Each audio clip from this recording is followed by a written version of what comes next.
All right, today we're just gonna go over real quick on how to tell if your shirt piece is a front or back piece for the bodice.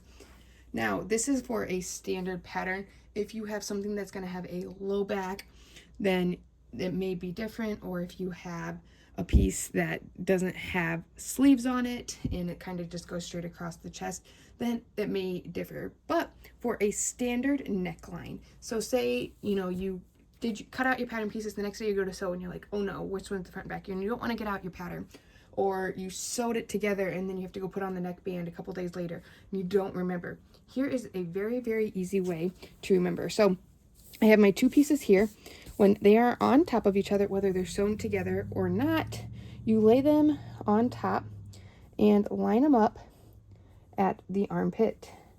And you can see right here, this one is much lower and the one on the back is higher.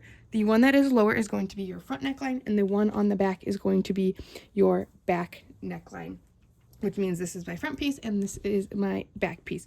Very easy to remember. The reason in the front, because it needs to come down and around your throat, and then your back, your neck, that's kind of a little bit flatter across there, and here, your collarbone and your neck dip down, and you don't want to feel like you're being strangled.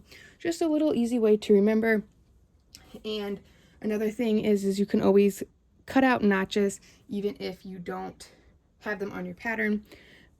Cut out a one notch for your front and then a double notch for your back, just kind of to help you remember. So a quick little tip there for your shirts to tell the front and back.